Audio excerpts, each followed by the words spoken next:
रुपए का कहां से लाओगे? आज से 25 साल पहले 20 साल पहले सब्जी मिला करती थी 10 रुपया किलो, अब सब्जी पहुंच गई 100 रुपया किलो।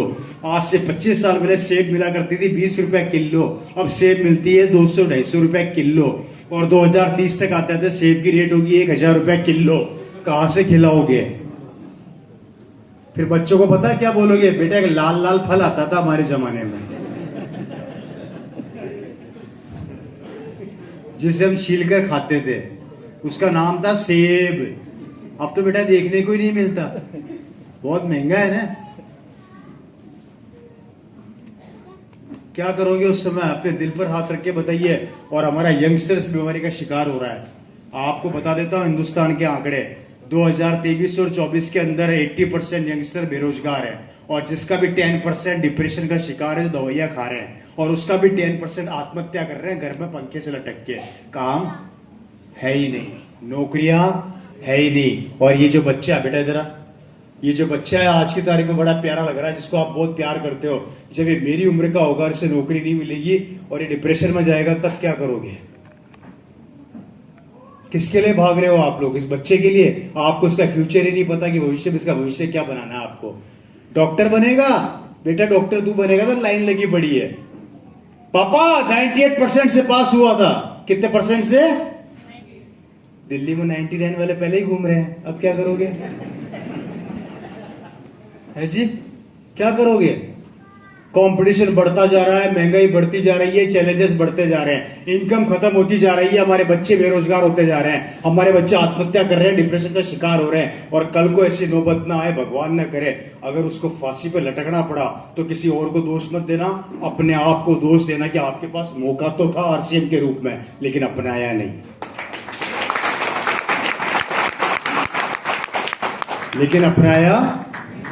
बात समझ में आ रही है मेरे को? Yes. इसलिए दोस्तों, जिंदगी को खत्म करना चाहते हो तो आज यहां से एक डिसीजन लेके जाना। मैं आपके सामने रवि शर्मा यहां पे पैसा कमाने नहीं आया। मेरी जिंदगी बदल गई। मेरे पास इतना पैसा आता है इतना आप सोच भी नहीं सकते। मेरी लाइफ स्टाइल वो है कि जिस चीज पर मैं हाथ रखता हूं मेरी हो जाती है, मुझे सोचना नहीं पड़ता खरीदने के लिए। ये ताकत सिस्टम ने मेरे को दी, ये पावर सिस्टम ने मेरे को दी। किसी की शर्तों पर मैं अपनी जिंदगी नहीं जीता, मैं अपनी शर्तों पर अपनी जिंदगी जीता हूं। क्या बात। अकेले ही चला था राहे मंजिल पर, लोग जुड़ते गए और कारवां बनता गया, बनता गया, बनता गया। पर चला तो था, नहीं चलता तो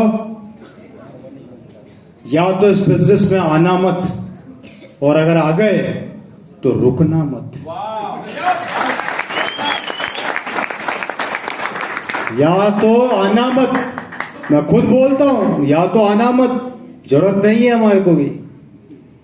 आज से 25 साल आज से 20 साल 22 साल पहले मेरे फादर ने जब चालू किया, तब लोग बोला करते थे ये कोई चलेगी क्या, ऐसे कोई चलती है क्या? आज 22 साल बाद भी वो यही बोलते हैं, तो फिर चलती कैसे? फिर चलती कैसे है? अरे किसको चेक कर रहे हो यार? इस कंपनी को? साले 22 साल के अंदर हिला के रख दिया पूरे हिंदुस्तान को, आप उसको चेक कर रहे हो? खुद को चेक कर लो, खुद का। अरे जब रवि शर्मा की भूख अभी भी खत्म नहीं हुई है, आपको तो बहुत आगे जाना है मेरे दोस्त। हम हैं आपके साथ खड़े, लेकिन कम से कम अपना हाथ तो बढ़ाइए, अपने हाथ को हमारे हाथ में तो रखिए। हाथ भी आता तो कांपता हुआ आता है कि रखूं कि ना रखूं।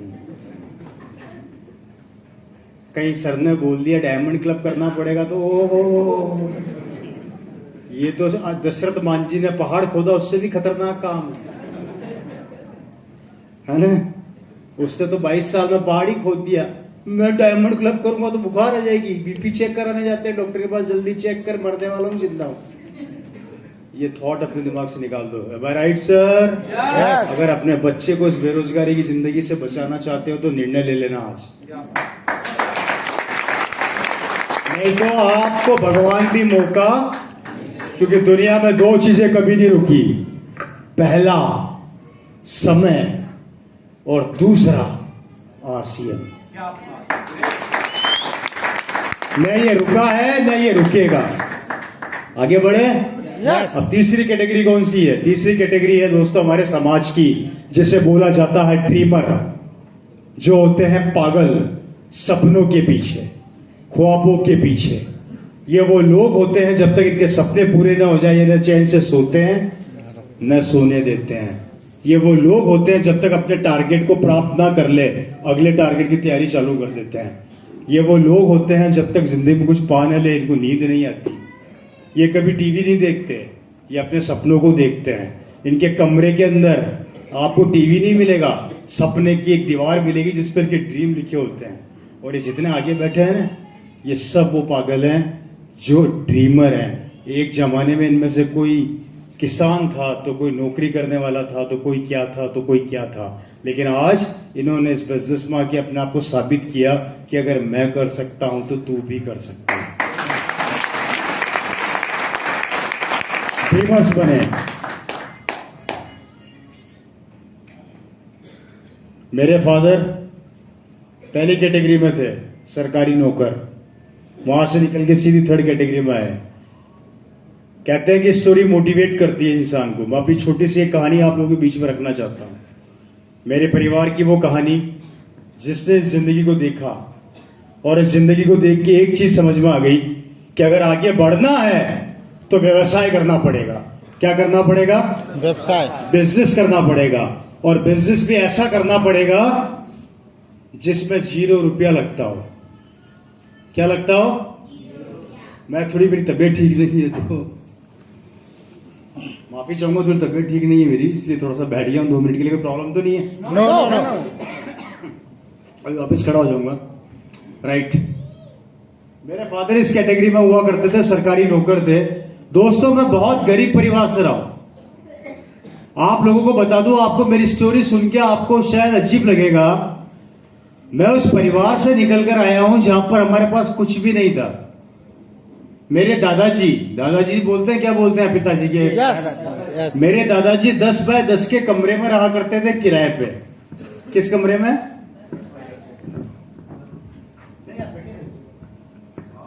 10 बाय 10 के कमरे में किराए पे रहा करते थे। आजकल लोगों के बाथरूम का साइज होता है। Right sir? दिख रहा नहीं दिख रहा पीछे तक? Yes yes. ये कमरे का साइज हुआ करता था और हमारा परिवार 7 जनों का था। मेरे दादा दादी, मेरे पिताजी और उनके भाई बहन, टोटल 7 पीपल्स।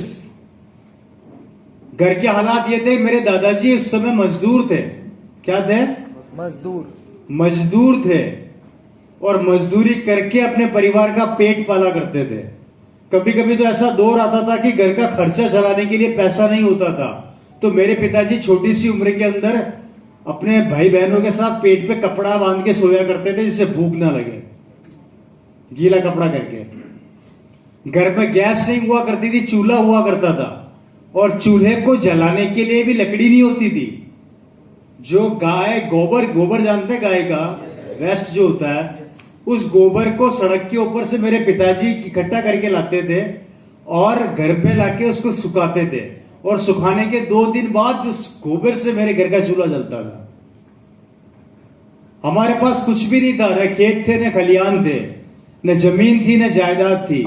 मेरे पिताजी अक्सर दादाजी ये बोला करते थे मेरे पिताजी को कि तू, तेरी जिंदगी जाने, तेरी पढ़ाई जाने, तू जो करना है कर। और आप लोगों को बता दूं, इतनी सी उम्र के अंदर जो बच्चा बैठा हुआ जिसको मैंने भी खड़ा किया था, मेरे फादर इतनी सी उम्र के अंदर कचौरी बेचा करते थे, कचौरी की दुकान पर जाके, जिससे कि 2 पैसा कमा के लाए। और उस पैसे से मेरे घर के अंदर 2 वक्त की रोटी है।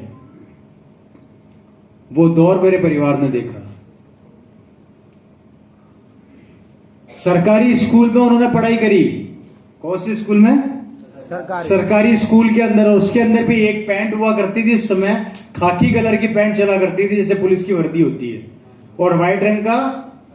और उसको भी क्या फटा हुआ कपड़ा था तो अलग कलर के धागे से सिला हुआ था, लाल कलर काला कलर ऐसे सिल के उस एक ड्रेस को पहन के मेरे फादर स्कूल जाया करते थे। वो अक्सर मेरी मम्मी दादी से पूछा करते थे कि आज खाने के लिए कुछ घर में है, तो मेरी दादी बोलती थी आज कुछ भी नहीं है खाने के लिए। तो मेरे पिताजी खाने के लिए जुगाड़ के लिए निकल जाते थे बाहर। मेला होता है, मेला जानते हैं ना? यस। मेले के अंदर जाके मेरे पिताजी ने उस समय एक लॉटरी सिस्टम चला करता था, ऊपर खिलौने लगे रहते थे, नीचे एक चिट लगा रखी थी, इसको फाड़ते थे, उसको खोलते थे। अगर खिलौना निकल गया तो उस आदमी का हो जाता था, नहीं निकल गया तो 1 पैसा या 1.5 पैसा वो कमा के लाते थे। ऐसा वो काम किया करते थे। ऐसे मेरे पिता ने अपना बचपन निकाला, जहां बच्चे खिलौनों से खेलते हैं, अच्छी अच्छी गाड़ियों में खेलते हैं या खुश रहते हैं, वहां मेरे पिताजी ने स्ट्रगल चालू कर दिया था। उन्होंने अपना कॉलेज का अपना स्कूल कंप्लीट किया, यही काम कर करके कचौरी बेच बेच के उन्होंने अपना स्कूल पूरा किया। और स्कूल से निकल के वो जब कॉलेज में एडमिशन लेने गए तो कॉलेज के अंदर राजस्थान में एक जगह है अजमेर, नाम सुना होगा आप लोगों ने। यस। अजमेर के अंदर एक कॉलेज है, डीएवी कॉलेज, पता कर लेना। उस डीएवी कॉलेज में मेरे फादर ने एडमिशन लिया। कॉलेज की भी ये हालत थी कि पहनने की एक ड्रेस थी, एक पैंट हुआ करती थी, एक शर्ट हुआ करती थी। हेलो। और कॉलेज से आने के बाद उस पैंट शर्ट को धो के सुखा देते थे। और आपके यहाँ पे मुझे नहीं पता, वहां वो लुंगी बोलते हैं, क्या बोलते हैं वो व्हाट्सएप में बांधते हैं साइड में, और बनियान, उन कपड़ों को पहन के ढाबे के ऊपर फिर लोगों को कचौरी पकड़ाते थे, खाना पकड़ाते थे, और रहते भी उसी ढाबे में ही थे। दिन में कॉलेज जाते थे, कॉलेज से आने के बाद शाम को ये काम किया करते थे। मेरे पिताजी का बचपन का दोस्त मेरे पिताजी को बोला करता था कि तू एक काम कर, ये काम मत, तू को ढाबे पे मत रहे, तू मेरे साथ रूम में रहा कर। तो मेरे पिताजी बोला करते थे किराया नहीं है देने के लिए। तो मेरा पिताजी का बचपन का दोस्त उनको बोलता था एक काम कर, तू किराया मत दे, मेरे साथ वैसे ही रह लिया कर। तो मेरे पिता ने वहां रहना चालू कर दिया, पढ़ाई स्टार्ट करी। उस जमाने में 2 टैबलेट आया करती थी मार्केट में, एक नींद आने की और एक नींद नहीं आने की। मेरे पिताजी नींद नहीं आने की गोलियां खा खा के पूरी पूरी रात पढ़ाई करते थे। और जब मेरे फादर कॉलेज से निकले तो मेरे फादर कॉलेज से निकलते राजस्थान गवर्नमेंट के अंदर जॉइंट डायरेक्टर बन गए, इक्वल टू आईएएस ऑफिसर।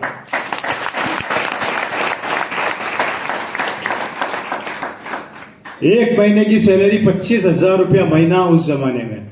जैसा भी किसी शख्स ने संक्षेप ने बताया था, आपने बताया था, जो स्टोरी आपने कहीं सुनी है। मेरे फादर की उस समय महीने की एक सैलरी थी 25,000 रुपया महीना। सरकारी गाड़ी, सरकारी ड्राइवर, गाड़ी पर लाल बत्ती, सरकारी नौकर घर में, शानदार पापा जी को मिला हुआ गवर्नमेंट का क्वार्टर बोला जाता था उसमें, क्वार्टर, अभी मुझे नहीं पता क्या बोलते हैं, क्वार्टर मिलते थे, सरकारी क्वार्टर, सरकारी क्वार्टर मिला हुआ था। फादर के ऑफिस के अंदर एसी लगा हुआ था उस जमाने में, कंप्यूटर लगा हुआ होता था। और मेरे फादर की जितनी यूनिट थी जिससे रुई से धागा बनता है, जितनी भी कोऑपरेटिव मिल थी उनको 1 सेकंड में बंद कर सकते थे, खोल सकते थे, इतनी पावर थी। और 11 सेक्रेटरी थे उनके, हर एक मिल में 2 सेक्रेटरी 3 सेक्रेटरी बैठा करते थे। एक मजदूर का बेटा आज एकदम से ऑफिसर बन गया। जिंदगी 180 डिग्री कौन से बदल गई। करीबी 2 चीज सिखाती है, या तो बिगड़ जाओ या बन जाओ।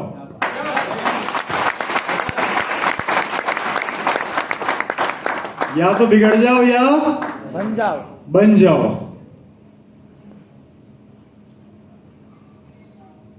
कंपनी से फोन आ रहा है, 1 सेकंड। हेलो हेलो, मैं मीटिंग में हूं सर, मैं थोड़ा फ्री होकर करता हूं प्लीज। हाँ जी, पिताजी सरकारी अधिकारी बन गए, सब कुछ मिल गया सर। 25,000 रुपया सैलरी, सरकारी बंगला, सरकारी गाड़ी, सरकारी नौकर, लाइफ स्टाइल पूरी बदल गई। ओपी शर्मा फादर का नाम था। मेरे को आज भी याद है कि पिताजी से मिलने से पहले कार्ड अंदर जाता था, फिर आदमी जाता था, उनसे मिल नहीं सकते थे।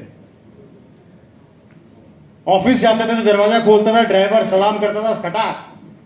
ऑफिस का दरवाजा खोलने से पहले सलाम करता था खटाक। हेलो, अगर ऐसी जिंदगी आपको मिल जाए तो कैसी लगेगी? बहुत बढ़िया सर। जी सर, बहुत अच्छा लगेगा, शानदार, बहुत बढ़िया, बहुत बढ़िया, शानदार जिंदगी मतलब। शानदार, शानदार लगेगी रे जिंदगी। हेलो यार, आप लोग बोलते नहीं, मेरा जरा पसंद नहीं आ रहा। अब ये तो बदल नहीं सकता, तो बोल ही लो। कैसी लगेगी मैडम? बहुत बढ़िया, बहुत बढ़िया, बहुत शानदार। बहुत शानदार लगेगी। हेलो, अरे भाई सबको शानदार लगेगी या नहीं लगेगी? हाथ खड़ा करो। यस, मजा आया। क्यों लगेगी? क्यों लगेगी? आप यही मेरे कुछ क्वेश्चन का उत्तर दीजिएगा। जिंदगी शानदार लगी ना? ओके। सरकारी बंगला किसका, पिताजी का या सरकार का? सरकार का। सरकारी गाड़ी किसकी, पिताजी की या सरकार की? सरकार की। लाल बत्ती किसकी, पिताजी की या सरकार की? सरकार की। नौकर किसके, पिताजी की या सरकार के? सरकार की। वो कुर्सी किसकी, मेरे पिताजी की या सरकार की? सरकार की। मेरे पिताजी का क्या?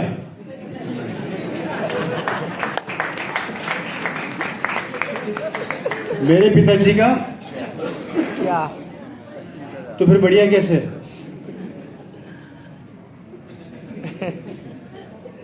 पागलों की तरह भाग रहे हो सरकारी नौकर बनने के लिए। 70 साल गुलामी करके जब रिटायर हो गए ना, 60-70 साल में, तो उस ऑफिस का चपड़ासी भी आपसे ये नहीं पूछेगा कि तू कौन है? सही कह रहा हूं, गलत कह रहा हूं सर? परफेक्ट है। उस ऑफिस से अगर एक पेन उठा के ले आओ ना, एक पेन, मेरी गारंटी वो पेन भी रखवा के जाएगा कि सरकारी पेन है, ये छोड़ के जा रहा। तो मुझे बताइए, जब कुछ सब कुछ सरकार का, मेरे पिताजी का कुछ नहीं, तो बढ़िया कैसे और इतने दीवाने क्यों हो रहे हो आप सरकारी नौकरी के पीछे? 60 साल नौकरी करने के बाद 60 लाख रुपए मिलते हैं, जो आपके प्रोविडेंट फंड में इकट्ठा होते हैं, जो भी आपको बोलते हैं। वो पैसा मिलने के बाद 60 साल के अंदर 70 साल की उम्र तक आते आते उस 50-60 लाख रुपए में से 20 से 30 लाख रुपए खर्च हो जाते हैं घर बनाने में, 20 लाख रुपए खर्च हो जाता है बच्चों की एजुकेशन में, 10 लाख रुपए 12 लाख खर्च हो जाते हैं बच्चों की शादी में। ये तो खत्म नहीं हुआ, अगर एक बच्चा और है तो फिर कर्जा और लेना पड़ता है, कर्जा और लेना पड़ता है शादी करने के लिए। ठीक है सर? अरे 70 साल की नौकरी करने के बाद 80 साल की उम्र तक आते आते बैंक बैलेंस हो जाता है 0, और बैंक बैलेंस 0 होने के बाद अपनी बहू को बोलते हैं, बहू एक कप चाय पिला दे, तो बहू बोलती है चुपचाप कोने में बैठे रहना, जब टाइम होगा तब पिलाऊंगी। 70 साल गुलामी करने के बाद सरकार की, अगर आपके बुढ़ापे का बैंक बैलेंस 0 हो जाता है, आपकी कोई वैल्यू नहीं रहती, तो ऐसी नौकरी किस काम की जिसके पीछे आप लोग भागे जा रहे हो, पागल हो रखे हो?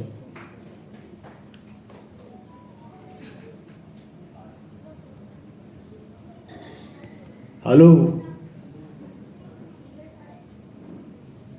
अरे ये बिजनेस देखिए, 18 साल से ऊपर होने के बाद अगर 100 साल के भी हो गए तो बोलेगी तेरा स्वागत है। 70 साल के बाद दुनिया का कोई आदमी काम नहीं देता, और आरसीएम बोलती है अब तेरा काम चालू हुआ, आजा। अरे मर रहे हो ना, मर रहे हो, वेंटिलेटर पे पड़े हो, डॉक्टर बोल रहा 2 घंटे में जाने वाला है, फॉर्म साइन कर देना, होगी ज्वाइनिंग और मर जाना। 2 घंटे बाद भी बिजनेस देकर जाओगे परिवार को। ये ऐसा व्यापार है जो समझ में नहीं आ रहा, सरकारी नौकरी समझ में आ रही है। कैसी लगी सरकारी नौकरी? बहुत खराब सर।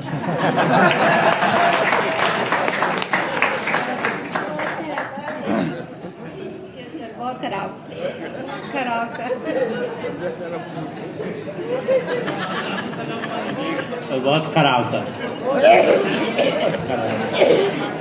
बहुत खराब, खराब सर, बहुत खराब कर दो।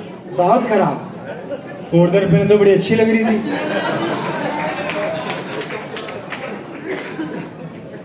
थोड़ी देर पहले तो साहब नौकर सरकारी अधिकारी है जी। ये साहब जब तक चेयर पे हैं रोज इनको सलाम पड़ता है, और जिस दिन चेयर से जाएंगे उस दिन वो भी बोलेगा कौन, चलो हो गया आपका काम, अब दूसरा आने वाला है। ऐसी नौकरी किस काम की दोस्तों, सोच कर देखिए आप लोग। ये चीज मेरे फादर को समझ में आ गई, उनको समझ में आ गया कि नौकरी करने से तो काम चलने वाला नहीं है। उन्होंने कुछ भी नहीं किया, उन्होंने एक छोटा सा काम किया, वो एक निर्णय का इंतजार कर रहे थे, एक बिजनेस का इंतजार कर रहे थे कि बिजनेस क्या करें। तभी आरसीएम बिजनेस हमारे परिवार में आया। एक शख्स भिलवाड़ा से चलकर ये बिजनेस मेरी फैमिली में लेकर आए, वो शख्स ने बोला, शर्मा साहब कपड़े पहनने से पैसा आता है। मैं आप लोगों को ले जा रहा हूं सन 2000 के अंदर। 2000 वो शख्स बिजनेस को लेकर आए। उन्होंने बोला, शर्मा साहब कपड़ा पहनने से पैसा आता है। मेरे फादर ने बिजनेस को देखा, ज्वाइन किया और ज्वाइन करने के बाद काम स्टार्ट किया। मुझे आज भी वो दिन वो दौर याद है जब बिजनेस उनके पास आया था तो मेरे फादर ने पूरी कॉलोनी में आरसीएम सबको बताया, किसी ने ज्वाइन नहीं किया। रिश्तेदारों को बताया, ज्वाइन नहीं किया। जब जब मेरे फादर को उस बिजनेस के बारे में मना किया जाता था, उनकी एनर्जी का लेवल बढ़ जाता था, वो और तेजी से काम करना चालू करते थे। कारण उनको इस बिजनेस का विजन समझ में आ गया था, इस बिजनेस की गहराई समझ में आ गई थी, जिस गहराई को हम आपको समझाने का प्रयास कर रहे हैं। उन्होंने दिन रात एक किया, एक पैंट पीस को दिखा दिखा के, एक पैंट पीस को दिखा दिखा के, एक पैंट पीस को दिखा दिखा के, एक पैंट पीस को दिखा दिखा के उन्होंने अपना नेटवर्क बनाया। और एक साल बाद मेरे फादर का एक महीने की इनकम थी 1,27,000 रुपया महीना। कितनी? 1,27,000 रुपया महीना। और सरकारी नौकरी उनको दे रही थी 25,000 रुपया महीना। कितनी दे रही थी? 25,000 की नौकरी पाने के लिए उन्होंने 25 साल लगा दिए। और आरसीएम की 1,27,000 रुपए की इनकम को पाने के लिए मात्र 1 साल लगाया। कौन सा बेहतर है? बात कर रहा हूं सन 2000 की, अभी की बात नहीं कर रहा। रुके नहीं, थके नहीं, चलते गए चलते गए चलते गए। कभी भी उन्होंने अपने काम में समझौता नहीं किया, क्योंकि उनको पता था कि मुझे जीतना है और आगे बढ़ना है। और जो वो लोग होते हैं ना, जीतना चाहते हैं, वो कभी पीछे मुड़ के नहीं देखते। आज मेरे फादर इस दुनिया में नहीं है। फरवरी 2013 में उनका देहांत हो गया हार्ट अटैक से। वो दुनिया छोड़ के चले गए। जब वो दुनिया छोड़ के गए तो मेरे पास 3 ऑप्शन थे। पहला, सरकारी नौकरी, क्योंकि मेरी क्वालिफिकेशन बहुत अच्छी थी, मेरे को सरकारी नौकरी मिल रही थी। दूसरा ऑप्शन था मेरे पास, क्या? मेरा खुद का डायमंड का बिजनेस। और तीसरा था आरसीएम। जब नौकरी की बात आई तो मुझे कई लोगों ने राय दी, सरकारी नौकरी ये कर लेना, छोड़ना मत। कई लोगों ने मुझे राय दी, डायमंड का बिजनेस है, डायमंड का बिजनेस कर, छोड़ना मत। और जब आरसीएम की बात आई, मुझे किसी ने राय नहीं दी। मैंने अपने सरकारी नौकरी को छोड़ा, उसको मैंने अपनी जिंदगी से क्विट किया। अपने डायमंड के बिजनेस को वाइंड अप किया, खत्म किया उसको भी मैंने, और फुल टाइम आरसीएम में उतर गया। और फुल टाइम आरसीएम बिजनेस पिछले 10 साल से कर रहा हूं। या तो मैं दिमाग से पागल हूं, या इस सिस्टम में बहुत ताकत है। या तो मैं दिमाग से पागल हूं, या सिस्टम में बहुत ताकत है। अगर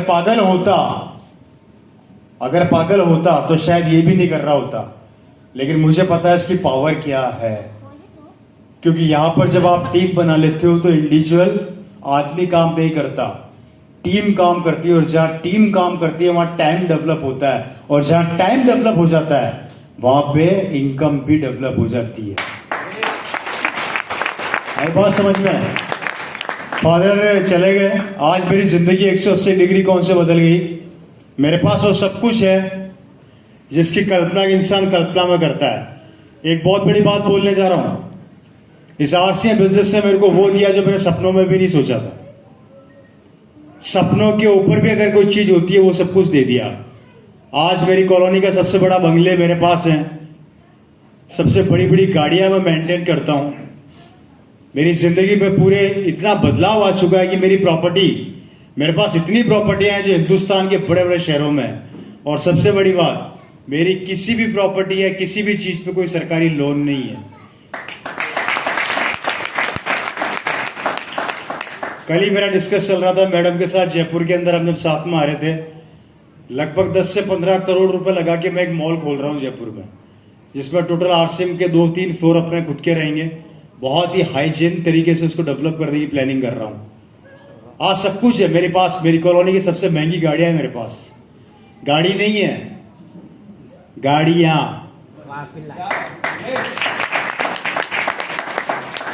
मेरी गाड़ियों की सबसे महंगी कार जो पूरे हिंदुस्तान उसको देखता है, वो का ड्रीम है, वो है दोस्तों मेरी सबसे प्यारी गाड़ी जो मेरी कारों में जो शुमार होती है, जिसको सिर्फ और सिर्फ मैं ही चलाता हूं, जबकि मेरे पास 2 ड्राइवर हैं। मेरे पास सबसे मेरी महंगी कार वो है BMW, जिसका एक टायर ही 40,000 रुपए का आता है। कितने का आता है? Mercedes, Audi, Skoda, Kia Seltos, Ford Figo, Skoda, ये मेरी कारों का कलेक्शन है और चलाने वाला ये, और मेरी सब गाड़ियों का नंबर एक ही है 5654। सब गाड़ियों का नंबर एक का भी नंबर दूसरा नहीं है। ये होती है लाइफ स्टाइल। जब अपनी BMW लेके कॉलोनी से निकलता हूं ना, आए हाय, तब लोग मेरे को पड़ोसी बोलते हैं, वाह क्या जिंदगी है। मेरी गाड़ी को आके देखते हैं ऐसे झुक झुक के, और उससे बड़ी बात अपने बेटे को थप्पड़ भी मारते हैं साथ में कि इसको देख BMW में घूम रहा है, तेरे को देख तू कहां पर है। तो बेटा पता है थप्पड़ खाने के बाद क्या बोलता है? आज से 22 साल पहले इसके पापा आपको RCM बताने आए थे, तब आपको समझ में नहीं आया था।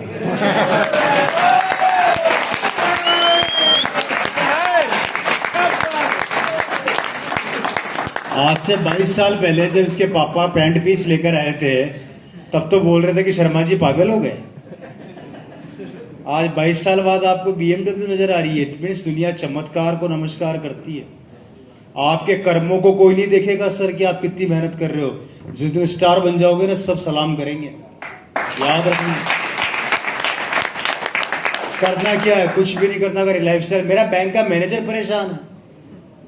मैं अपने बैंक में जाता हूं, मेरा मैनेजर मेरे को बोलता है और हाथी आ गया। मैंने कहा हाँ बोलो। वो मुझे हाथी बोलते हैं। मैंने कहा हाथी क्यों बोलते हो? बोले मेरी जिंदगी में 40 साल हो गए इस बैंक का मैनेजर हूं मैं। कितने साल? 40 साल के करियर में मैंने हजारों लोगों को यहां पर आकर पैसा जमा कराते हुए भी देखा और निकालते हुए भी देखा है। बड़े बड़े बिजनेसमैन जो पैसा जमा भी कराते हैं और, लेकिन पहला तो ऐसा हाथी राक्षस है जो भी बैंक में आता है सिर्फ निकालता ही निकालता है, जमा नहीं कराता। मुझे याद नहीं आता कि 22 साल के करियर में मैंने कभी अपने अकाउंट में पैसा जमा कराया। जरूरत ही नहीं है, पहले ही खत्म नहीं होता, दूसरा बोलता आ रहा हूं आ रहा हूं आ रहा हूं आ रहा हूं, दूसरा आता नहीं, तीसरा बोलता मैं भी तैयार हूं। इस RCM के पैसे की सबसे बड़ी मजबूरी जानना चाहते हो क्या है? Yes. जानना चाहते हो? Yes. एक बार मैंने RCM के पैसे से पूछा था, मैंने कहा मेरा पीछा कब छोड़ेगा? तो RCM के पैसे ने मुझे रिप्लाई दिया, गलती किसने करी? गलती किसने करी? डायमंड कौन बना? बोला मैं बना भुगत। जब तक हूं तब तक आऊंगा, तेरे जाने के बाद भी आऊंगा, तेरे बच्चों को भी आऊंगा तो उनके बच्चों को भी आऊंगा। रोक सके तो रोक के बता दे, रोक सके तो रोक के। और इस दुनिया में लड़ाई किसकी है? पैसे के। और यहां पर इतना आएगा कि समेटते समेटते परेशान हो जाओगे मेरे भाई। इतना पैसा आएगा। आज मैं जिस चीज पर हाथ रखता हूं मेरी हो जाती है, सोचना नहीं पड़ता सीरियसली। आज वो कंडीशन हो गई है मेरी कि मैं आपको शब्दों में बयान नहीं कर सकता। आजकल मुझे लाख रुपए में 100 रुपया लगता है।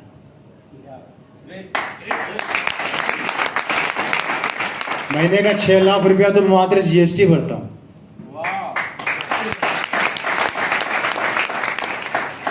क्या भरता हूं? GST। इनकम अलग है। अब कैलकुलेट करते रहना, कर लो GST निकाल लो, इनकम आ जाएगी निकल के।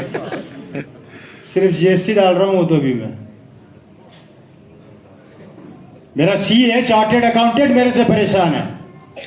वो मेरे को बोलता है यार, हेलो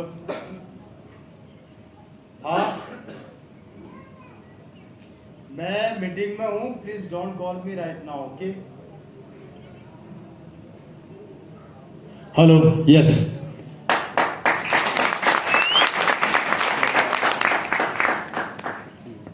मेरा CA परेशान है कि भैया तेरी बैलेंस शीट को कैसे संभालूं। मैं कहा होता क्या, तेरे खर्चे तो नाम मात्र के, इनकम इतनी बड़ी कि बड़े बड़े प्राइवेट लिमिटेड कंपनियों को नहीं होती। समझ रहा है मेरी बात को? राजस्थान के अंदर मेरा ITR टॉप 10 में है।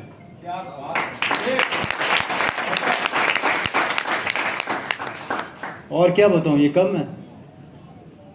ये लग्जरी जिंदगी चाहते हो ना मेरे भाई, तो 5 साल इस बिजनेस का भूत बन जाओ। क्या बन जाओ?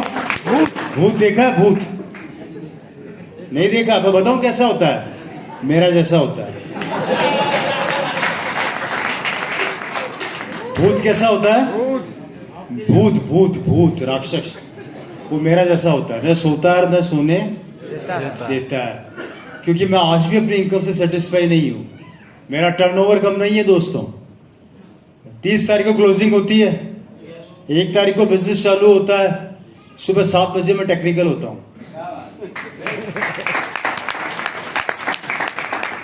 10 बजे एमरल्ड, 12 साढ़े 12 बजे स्टार एमरल्ड, लगभग 1:30-2 बजे के आसपास मैं रूबी की पिन कर जाता हूं क्रॉस। शाम तक होते होते 7 बजे तक स्टार रूबी क्रॉस हो जाता हूं। ये तो 1 तारीख का बिजनेस, अभी 29 दिन बाकी है। कितने दिन बाकी हैं?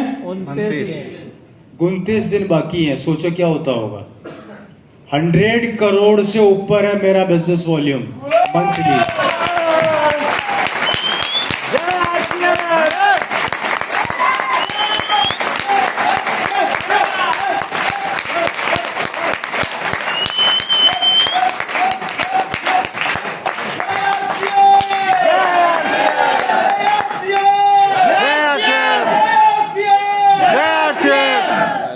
कितना ऊपर है? 100 करोड़। स्ट्रक्चर बता देता हूं, मेरा छोटा सा स्ट्रक्चर है। बोर तो नहीं हो रहे? नो। मैंने बोला था भूत बनना है, वो भूत बन के क्या करना है वो बताऊंगा, ठीक है? मजा आ रहा है? पक्का। ये स्ट्रक्चर है, ये रवि शर्मा, ये मेरी 2 लेग हैं। एक तरफ है डायमंड, नाम है सुरेंद्र बख्शी। दूसरी तरफ है डायमंड, नाम है मिस्टर विजेंद्र सिंह राठौड़।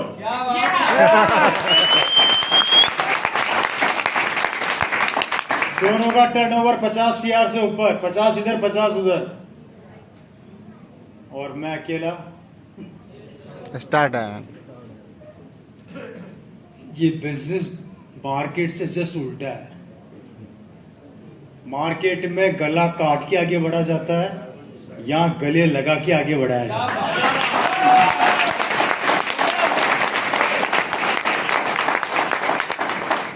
मार्केट में दुकान खोलोगे तो लोग आपकी दुकान को बर्बाद होने के लिए दुआएं करेंगे।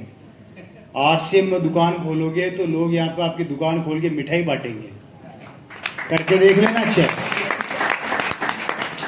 मार्केट में धंधा चौपट करने के लिए भाई भाई का दुश्मन बना हुआ है, और यहाँ पे धंधा बढ़ाने के लिए कोई रिश्तेदार हो ना हो, कार उनके घर में आएगी, नाचेंगे ये।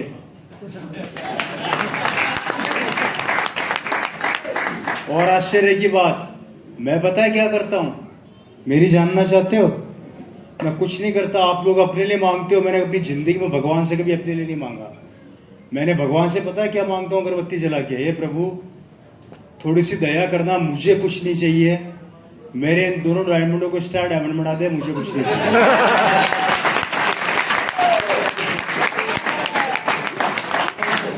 मैंने कभी भी अपने लिए नहीं मांगा। मैंने क्या मांगा कि मुझे तो कुछ मत दे, मेरे नीचे 2 डायमंड को स्टार डायमंड बना दे, मेरा हो जाएगा ऑटोमेटिक। ये दुनिया का वो व्यापार है जिसको चलाकर भी रोकना चाहोगे ना तो रुकेगा नहीं, चलाकर भी रोकना चाहोगे तो रुकेगा नहीं। और मैं एग्जाम्पल देके समझा सकता हूं। यहाँ पे एग्जाम्पल, लिटरली लाइव एग्जाम्पल दे सकता हूं। आप आ जाइए, इनको बुला रहा हूं, आप ही के बीच के लोग हैं। इनको मैं जयपुर से तो पैक करके लाया नहीं, पिपरिया से ही है ना? सर कैसा फील कर रहे हो RCM में? बिंदास सर, बहुत बढ़िया। अपलाइन जो बोलती है उसकी बात को मानना चाहिए कि नहीं मानना चाहिए? 100% मानना चाहिए सर। अपलाइन भगवान तो नहीं होती, पर भगवान के बराबर होती है। Yes sir. अगर जो अपलाइन ने कह दिया वो करना चाहिए, करोगे? यस सर, बिल्कुल करेंगे। मैं आपकी अपलाइन में आता हूं तो मेरी बात नहीं मानोगे? Yes sir. वादा करते हो? वादा करते हैं, कसम खाते हो? कसम खाते हैं, आरसीएम छोड़ दो। वो नहीं छूटेगा सर।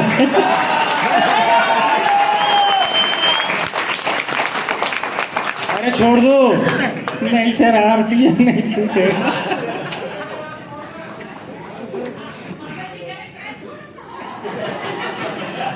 चलिए इनकी छोड़िए, इधर माता जी भी मेरे पे गुस्सा कर रही है, ये कौन सा? मतलब उनका बस चले तो टिका देंगे अगर ये वापस पहुंच जाए। आप समझ कर देखिए इस बिजनेस की ताकत को। मैं चाहकर अपनी दुकान बंद करना चाह रहा हूं, मैं चाहकर चाह रहा हूं कि मेरी दुकान बंद हो जाए, पर ये नहीं होने देंगे। अब ये ताकत किसके लिए लगाएंगे? डायमंड जाने के लिए। और जब ये डायमंड जाएंगे तो मैं कहां जाऊंगा? वो दिन ज्यादा दूर नहीं है दोस्तों कि आने वाले समय के अंदर रवि हिंदुस्तान में नहीं रहेगा, हिंदुस्तान से बाहर रहेगा। वो दिन ज्यादा दूर नहीं है जब मैं यहाँ पे किसी ट्रेन से आऊंगा या प्लेन से आऊंगा। एक दिन ऐसा भी आएगा कि मैं अपने खुद के पर्सनल हेलीकॉप्टर में यहाँ पे लैंड करूंगा। ज्यादा दिन नहीं है, बहुत समय आने वाला है। ये ताकत है इस बिजनेस की। सोच कर देखिए, अगर मेरी बात समझ में आ रही है तो 4 काम करने हैं आपको। पहला क्या बनना है? एक तो भूत बनना है इस बिजनेस का। यहां से कसम खा के निकलो, 5 साल अपने घर को छोड़ दो। इस बिजनेस में सफलता का पहला नियम बता देता हूं। बोर तो नहीं हो रहे? नो। इस बिजनेस में सफलता का पहला नियम, आप जब इस बिजनेस को चालू करते हैं, जितना दूर जाके बिजनेस को स्टार्ट करोगे, सफलता उतनी तेजी से आएगी। और जितना पास से इस बिजनेस को चालू करोगे, सफलता उतनी दूर मिलेगी, उतनी लेट मिलेगी।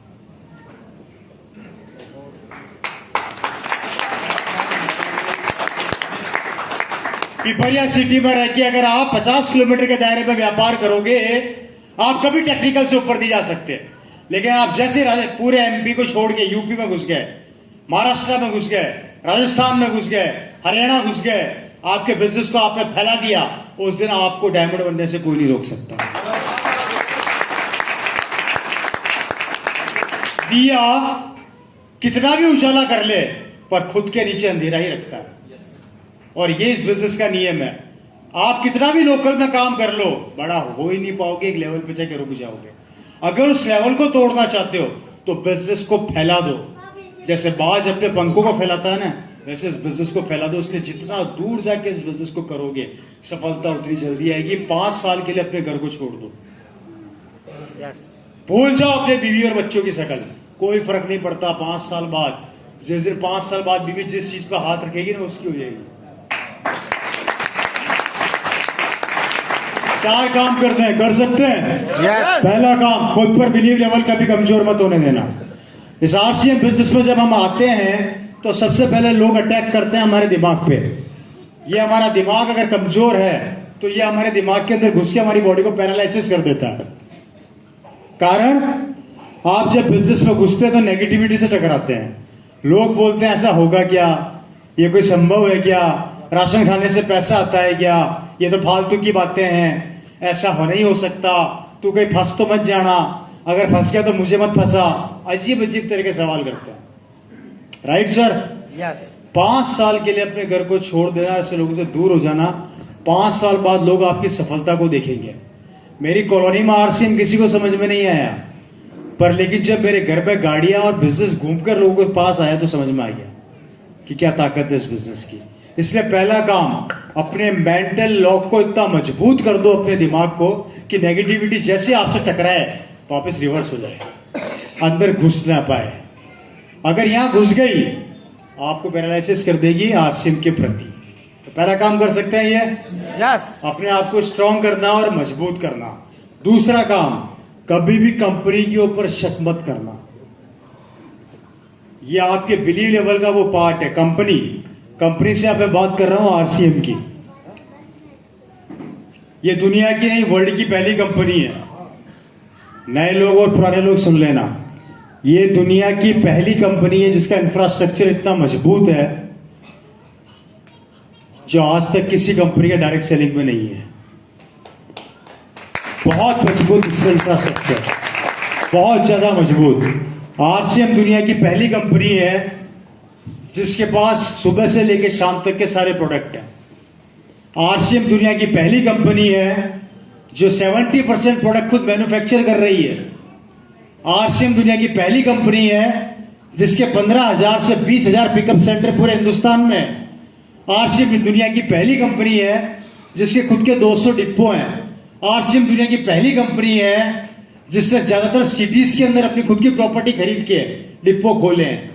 आरसीएम दुनिया की पहली कंपनी है जिसका मालिक एक आम आदमी से आम आदमी की तरह मिलता है। हेलो। आरसीएम दुनिया की पहली कंपनी है जिसने एक पैंट पीस से चालू किया था, आज 500 प्रोडक्ट है। आज आरसीएम दुनिया की पहली कंपनी है जो आपको प्रोडक्ट बनते हुए दिखाती है, जो वर्ल्ड की कोई कंपनी नहीं दिखाती। और क्या चाहिए आपको? हम तो चलाकर बुलाते हैं, आइए देखिए। राशन खाने से पैसा आता है यार, इससे बेहतर धंधा क्या है? मैं राशन खाता हूं, महीने का 5,000 का डायमंड क्लब करता हूं, इनकम आती है 500 रुपया। डायमंड क्लब करता हूं, इनकम आती है 1,000 रुपया। डायमंड क्लब करता हूं, इनकम आती है 2,000 रुपया। डायमंड क्लब करता हूं, इनकम आती है 3,000 रुपया महीना। डायमंड क्लब करता हूं, इनकम आती है 5,000 रुपया महीना। डायमंड क्लब करता हूं, इनकम आती है 10,000 रुपया महीना। जो 5,000 था उसको पीछे छोड़ दिया। इनकम बड़ी होती जा रही है, डायमंड क्लब छोटा होता जा रहा है। डायमंड क्लब करता हूं, इनकम आती है 20,000 रुपया, 50,000 रुपया, 1,00,000 रुपया महीना। सामान तो 5,000 के खरीद रहे हो ना, लेकिन इनकम बढ़ती जा रही है, बढ़ती जा रही है। ये पावर है सिस्टम की। तो सेकंड वर्क, कभी भी कंपनी पर सिस्टम पे शक नहीं करना, मत करना, और जो करे उसको आपको इस तरीके से चुप करना। और फिर भी ना माने तो आपके पास 1000 तरीके हैं। YouTube पे आप उसको वीडियो दिखा सकते हो, आप भिलवाड़ा ले जाके कंपनी के मालिक से मिला सकते हो, आप भिलवाड़ा जाके कंपनी की विजिट करा सकते हो, और फिर भी ना माने उस आदमी को छोड़ देना।